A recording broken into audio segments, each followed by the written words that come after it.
प्रिय लागो मोहि राम।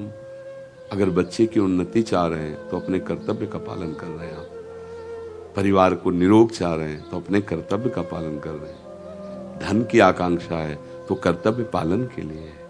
ये पूरा कर्तव्य किसके लिए? भगवान के लिए।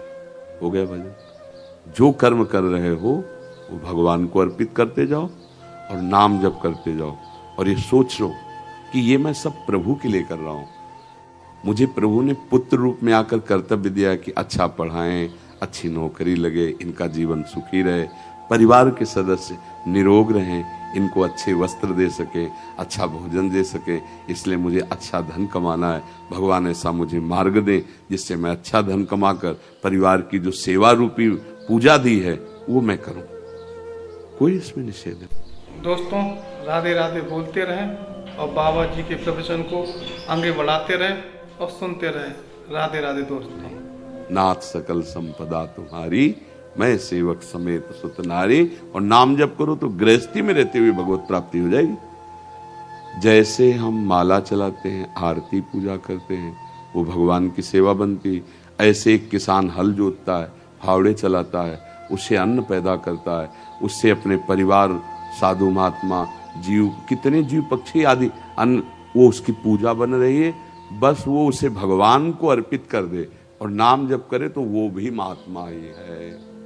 अगर नाम जप नहीं कर रहा, भगवान को कर्म अर्पित नहीं कर रहा, तो वो कर्म उसे फिर बांध लेते हैं। और अगर भगवान को अर्पित कर दे और नाम जप करते हुए करे तो वो जीवन मुक्त हो जाए गृहस्थी में रहते हुए। कितने ऐसे भक्त जन है, इतिहास साक्षी है, जो गृहस्थी में थे और भगवत प्राप्ति की बहुत ऊंचाई पर चले गए। नाम जप और हर कर्म भगवान को समर्पित। तो आपके लिए तो सरल है, कठिन तो मैदान का युद्ध है। भगवत प्राप्ति कठिन है तो बाबा जियों को कठिन है, आप सच्ची मानना। क्योंकि काम आया तो सहना है, क्रोध आया तो सहना है, लोभ आया तो सहना। हर युद्ध में सहना ही है। और आपका काम आया तो पत्नी है, मोह आया तो पुत्र है। हर चीज एक व्यवस्थित किले की लड़ाई तुम्हारी, तुम अंदर सुरक्षित रह के लड़ रहे हो और वो ठीक मैदान पर खड़ा है।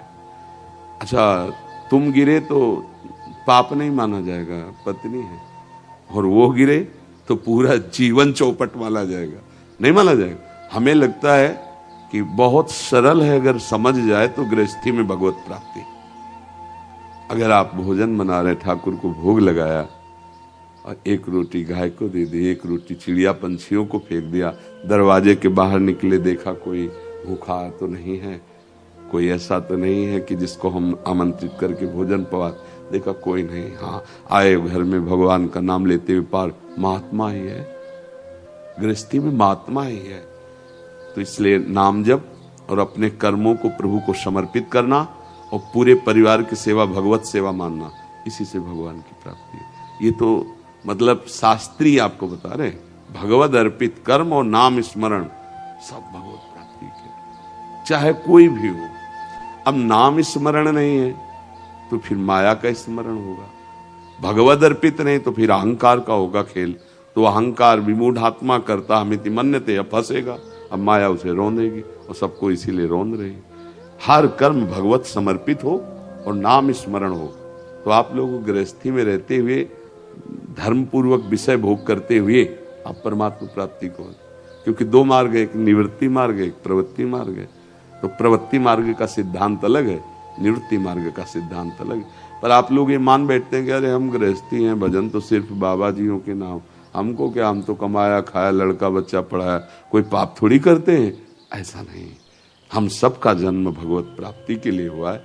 भगवत प्राप्ति कोई ऐसी चीज नहीं है, आप भगवान के अंश हो।